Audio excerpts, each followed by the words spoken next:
Hello, today we're gonna be speaking about the second part of the Donkey Kong Bonanza direct. I spoke a little bit about it in of the first half in the previous video, but I still had a lot of things to unpack. Like literally, if I covered the whole Donkey Kong direct in just one video, it would have been like 25 minutes. So I decided, I'm gonna divide it in two parts, and that should do.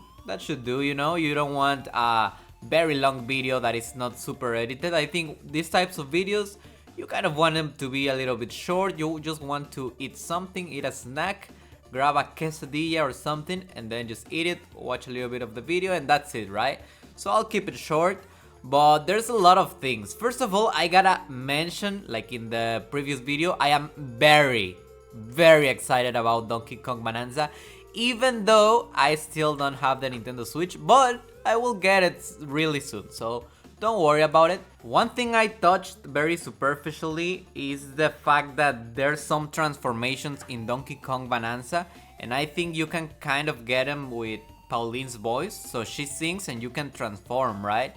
And there are three transformations for what I understood, right? The first one is like Super Saiyan Donkey Kong. It just looks like Broly from Dragon Ball Z, and yeah, basically he just has this punky hair with bananas instead of hair, and he becomes really powerful. He has the ability to punch stronger, and he's just overall more muscled. He's muscled up, let's just say. And then we got the second transformation in the Donkey Kong Direct, which is the Zebra Donkey Kong, and that one, the main ability is that he becomes faster, way faster. Now he can even run in water, like he was a ninja, right? From, I don't know, Naruto or some ninja media or something. But then we got the last one, which is the Ostrich, and he can kind of fly. He can kind of glide, right? And you can use some air sources to propulse yourself. The funniest one was the Ostrich one, because you can kind of see this gorilla Donkey Kong just gliding around and spreading its wings, but in the wings he just has bananas. Like, I don't think that would work in real life. That's just a guess. I'm not physicist or anything. I am very much looking forward to these transformations. They look so cool, and I wonder if we're gonna get some more that haven't been announced. Maybe not, but it's perfectly possible. Since we know we're gonna get some sort of DLC for Mario Kart World where they have some skins for Donkey Kong, because Donkey Kong and Pauline lack skins in Mario Kart World, I do wonder which version of Donkey Kong are they going to put into the Mario Kart World game, right? Could it be the three transformations? Who knows, maybe just one transformation. If it was just one transformation, I think it would make more sense to just put the Super Saiyan Donkey Kong. The Ostrich would be a little bit difficult, but not impossible. We got a fish in Mario Kart World, so why couldn't an Ostrich just drive? And then we got the second really interesting thing that I noted about Donkey Kong, and it is that it has some 2D sequences, right? Like reminiscent of the old school DK. You got some things like Tropical Freeze style 2D sections, but I am really doubtful right now of how much will we get of that. I wonder, right? Will it be something kind of like Mario Odyssey, where yeah, you get very little 2D Mario platformer, and then most of the game is just 3D? How are they going to balance that out? Because I honestly love 2D Donkey Kong.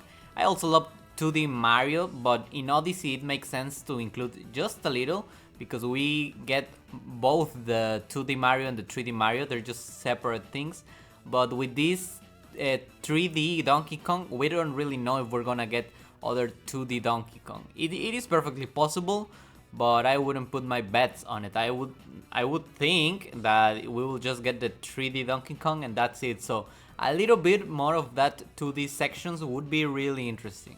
I didn't pay much attention about how much quality they had in the 2D sections, but if they're anything like a Tropical Freeze, then I'll be happy with that. And then we got some things that look kind of superficial, but I think they add a lot to the experience of Donkey Kong Bonanza, which is the fact that you can personalize Donkey Kong, and also that you can photograph Donkey Kong, and that's really important. But let's go first with the personalization thing, right? When they were speaking about personalization, I was like, yeah, I don't care about this. This is, I mean, yeah, I don't want to just put some hat to Donkey Kong. That is not exciting to me. Just change the clothes of Pauline. Who cares? I don't. But then I saw that you can change the color of the fur of of Donkey Kong, which, I mean, it's kind of silly. I don't think I'll change its color, but I can see the fun in that. I can recognize that me as a child would have been like, oh, I can change the color of Donkey Kong, then that's my Donkey Kong. There's no other like the Donkey Kong that I'm going to make. I'm going to use the green, military green fur, and it's going to be incredible. Also, this is the part in the direct where they also reveal that they will have some sort of market. So there's a few things that you can use to buy things that you can encounter when you're just playing, right? You can encounter gold and then you can change it for some things. You can also encounter some kind of like a banana slices, and there are like coins and you can just buy things with them. I think that's pretty cute. And the reason that I think it's pretty cool, the fact that you can change the color of the fur of Donkey Kong, is because they also have a really good feature. I'm not a huge fan, I gotta be honest, when they make some type of photography setup to the game, so you can just kind of like pause the game in certain frame and you can take a picture of it. Usually it doesn't look amazing. I mean, Pokemon Snap used it, and even in Pokemon Snap I thought the photography engine wasn't incredible, although you could get some really cool pictures. In Mario Kart 8 Deluxe, it was kind of fine. I mean, it wasn't anything exciting. But here in the trailer of Donkey Kong Bonanza, they made like, okay, you can take pictures, and I was like, yeah, boring. And then they take a picture and it looks very cinematic, very HD, because of course Donkey Kong Bonanza is in full HD. 1080, which is just beautiful. It might even be able to run in 4K, I don't really know, probably.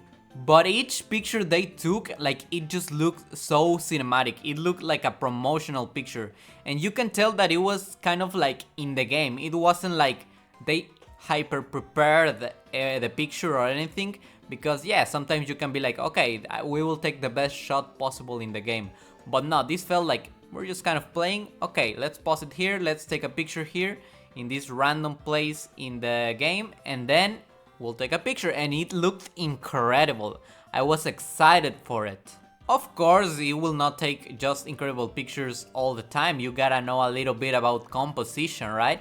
But just the quality, and I don't know, like, it just looked so incredible. The 3D model of Donkey Kong, and the illumination, I don't know what it was, but it always looked like a professional photo shoot. And that is just very exciting, because they are planning the correct way, right? They know that social media is what is going to give them legs. They already saw the impact of having a good social media strategy with Animal Crossing. I mean, it was a little bit of a not purposeful campaign, but you know that in 2020 a lot of people wouldn't go out because of something, right? That I cannot mention in YouTube. But that kind of made Animal Crossing be way more successful than it could have been. So they already know the power of social media, and they are aiming for it, and they are doing it good, because it's not just take pictures of the game and post them on your social media. They're actually making sure those pictures look good. The fact that they look so good will incentivize a lot of people to just take them. You will get some funny moments in Twitter and Instagram, and there you go. More people will know and want a Donkey Kong Bonanza, which I still hold this thought. It should have been called Donkey Kong Bananza. That would have been funnier. Nintendo, what is going on? Hire me. And the last thing that I want to speak about, I mean, I don't discard at all making future videos about Donkey Kong Bonanza, because it just has me very exciting, and maybe there's something I forgot in this video about the Donkey Kong Direct, but for now I think it's really good closing with this. And it's the fact that, man, I almost tear up. I almost cry. Well, not cry, but a tear was going to come down from my eye, you know? And it was when the song of Pauline and Donkey Kong was starting to play, where it was like, "Poo-doo-doom, poo-doo-doo-doom, poo-doo-doom, poo-doo-doo-doom, poo-doo-doo." That is such a beautiful melody, underrated, absolutely. I mean, so far all the songs of Pauline are bangers, which she only has two, I think, which would be the "Jump Up Super High" from Mario Odyssey, and also this one from Donkey Kong. And so far they're absolutely great. So you know, I'm excited for more Pauline songs, and I know it will be so emotive and beautiful when I listen to the song inside of the game. That will just, oh man, I cannot wait to play it. But yeah, anyway, thank you so much for listening to this video, and I'll see you in the next one. Goodbye.